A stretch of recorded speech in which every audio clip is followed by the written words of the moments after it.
dahil sa nangyari kay Belle.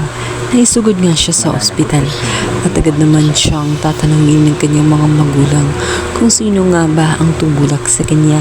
Subalit si Belle ay tela magkakaroon ng amnesia.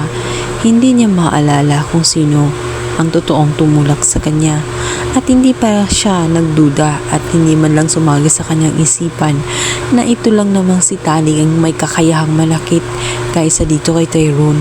Parang sa isang iglap lamang ay nakalimutan niya na pumunta lamang doon si Tyrone para awatin ang kanilang pag-aaway, ngunit siya pa ang napahamak, lalong lalo na at itong si Tali ay walang balak na umamin sa kanyang kasalanan.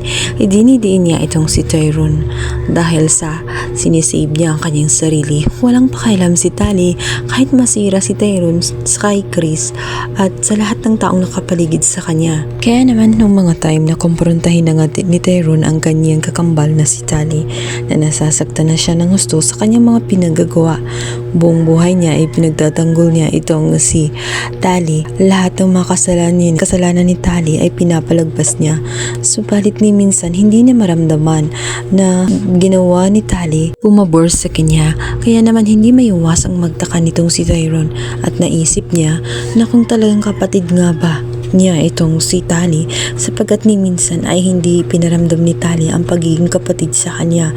Madalas ay laging siya ang napapahamak, laging siyang nagtitiis at nagdudusa, samantalang itong si Tali ay sarili lamang niya ang iniisip at kapakanan lamang niya. Sa kabilang banda, sa di inasang pagkakataon ay mabibisto nga mismo ng anak ni Melania ang katarantaduhang pinagagawa niya dahil ito ang makasaksi na talagang tama ang kanyang mga kutob. Nakita mismo niya sa kanyang mga mata na naglalampungan nga ito sa loob ng bar at sa mismong bar na pinuntahan niya. Kaya naman nang didiri siya sa kanyang nakita, agad na umalis siya at agad na pumunta sa bahay nga nila. Naisip nga nitong si Tali na sasabihin na nga niya ang totoong pinagagawa ni Darius. Sa kabilang banda, naiinis ng husto itong si Bea at hindi na siya mapakali.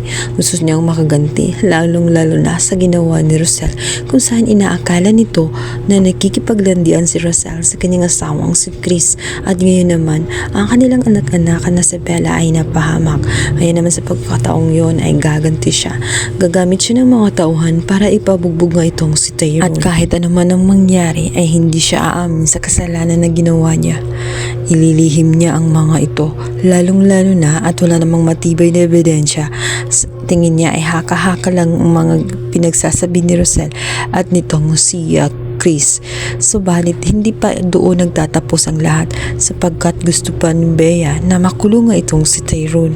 Kaya naman dito na tela, sobrang naapektuhan itong si Roselle sa mga nangyayari.